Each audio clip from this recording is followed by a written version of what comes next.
क्या भगवान सच में भोग लगाते हैं? मंदिरों में तरह तरह के पकवानों का भगवान को भोग लगाया जाता है, घरों में लड्डू गोपाल को भोग लगाया जाता है। क्या सच में भगवान भोग ग्रहण करते हैं? और यदि भोग ग्रहण करते हैं तो थाली में वो भोजन कम क्यों नहीं होता? मन में ये प्रश्न कई बार उठता होगा।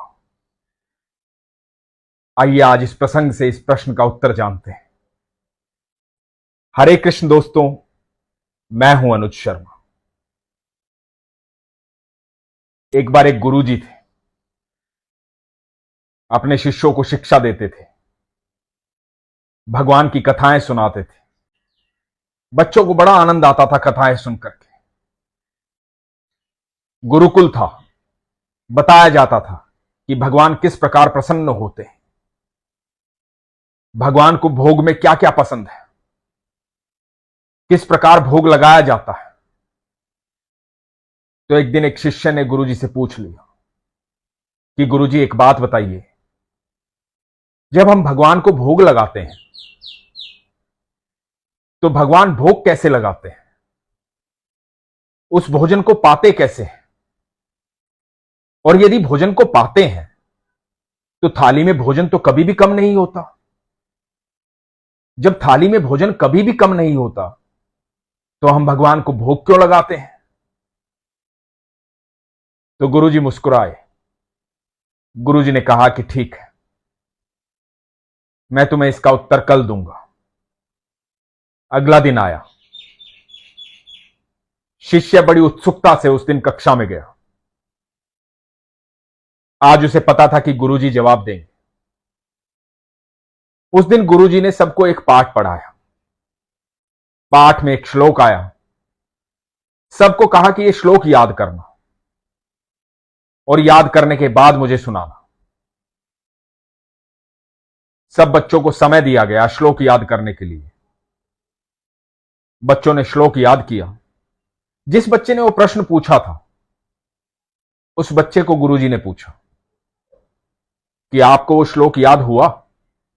तो बच्चे ने कहा, हां गुरुजी, मुझे याद है। गुरुजी ने कहा कि सुनाओ। बच्चे ने पूरा श्लोक सुना दिया। गुरुजी मुस्कुराए। गुरुजी ने कहा कि क्या यह श्लोक शुद्ध है, संपूर्ण है? बच्चे ने कहा कि हां गुरुजी, बिल्कुल संपूर्ण है, एकदम शुद्ध है। आप चाहें तो पुस्तक में देख लें, मैंने बिल्कुल वैसा ही सुनाया है जैसा पुस्तक में लिखा गया है। तो गुरुजी ने कहा कि अपनी पुस्तक खोलो और देखो, वहां श्लोक लिखा है। बच्चे ने पुस्तक खोली, देखा कि श्लोक लिखा हुआ था। गुरुजी ने कहा कि यह श्लोक तो आपको याद हो गया, आपके दिमाग में आ गया, तो यह पुस्तक में कैसे लिखा हुआ है? जब यह श्लोक आपके दिमाग में आ गया है तो पुस्तक में कैसे लिखा हुआ है?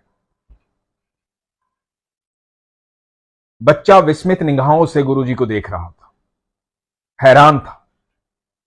गुरुजी मुस्कुराए। गुरुजी ने कहा कि बिल्कुल इसी प्रकार भगवान भोग ग्रहण करते हैं। स्थूल रूप में यह श्लोक आपकी पुस्तक में लिखा हुआ है, लेकिन सूक्ष्म रूप में आपके मस्तिष्क में प्रवेश कर गया है, जो सदा सदा के लिए आपको याद रहेगा। आपने इसे ग्रहण कर लिया है। उसी प्रकार स्थूल रूप में भगवान का लगाया गया भोग थाली में सजा रहता है, लेकिन सूक्ष्म रूप में भगवान उस भोग को ग्रहण करते हैं। जो भी लोग भगवान को भोग लगाते हैं पूरी श्रद्धा के साथ, विश्वास के साथ, प्रेम के साथ, भाव के साथ, भगवान उसी भाव से, उसी प्रेम से उस भोग को ग्रहण करते हैं। दोस्तों, जब भी आप भगवान को भोग लगाएं तो यह विश्वास रखें कि भगवान उस भोग को ग्रहण कर रहे हैं, उसको पा रहे हैं। और जब भगवान भोग लगा रहे हो और आप पर्दे के बाहर बैठे हो, तो मन में विश्वास रखें और इस बात को सोचें कि भगवान भोग लगा रहे हैं, भगवान भोजन को ग्रहण कर रहे हैं। मेरे ठाकुर जी भोजन को ग्रहण कर रहे हैं। जब भगवान भोग लगा लेते हैं तो भोजन प्रसाद हो जाता है। वो प्रसाद शरीर की सारी नकारात्मक ऊर्जा को दूर कर देता है। उस प्रसाद को विश्वास के साथ पाने से आपका मन मस्तिष्क बिल्कुल स्वस्थ हो जाता है। आपकी सोच सकारात्मक हो जाती है। आपको आनंद की अनुभूति होती है, क्योंकि उस भोग को भगवान ने ग्रहण किया है। उस भोग को भगवान ने ग्रहण करके प्रसाद बना दिया है। एक रिवाज है जो बरसों से चलता आ रहा है, सदियों से चलता आ रहा है, सनातन धर्म में। हमारे ठाकुर जी उस रिवाज को निभाते हैं। जब भी हम किसी बर्तन में किसी को कोई फल फ्रूट देते हैं, भोजन देते हैं, तो बर्तन कभी खाली नहीं वापस आता। जिसे हम देते हैं वो उस बर्तन के अंदर कुछ ना कुछ रख करके वापस देता है। जब हमारे ठाकुर जी को भोग लगाया जाता है तो ठाकुर जी यशोदा मैया के पास जाते हैं और यशोदा मैया को कहते हैं कि मेरे इस भक्त ने मुझे आनंदित कर दिया, प्रसन्न कर दिया। मुझे आज पकवान में ये दिया, मेरा मन आनंदित हो गया। इतने प्रेम से, इतने भाव से मेरे भक्त ने भोग लगाया है। मैया आप भी तो मेरे भक्त के लिए इसमें कुछ रखो।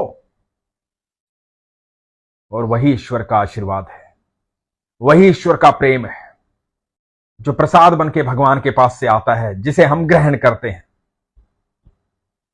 तो शरीर और आत्मा में चमत्कारिक बदलाव होते हैं। हर भक्त को यह विश्वास रखना चाहिए कि जो प्रसाद है ये मेरे ठाकुर का, मेरे कन्हैया का, मेरे कृष्ण का आशीर्वाद है, मेरे भगवान का प्रेम है, मेरे भगवान की ऊर्जा है।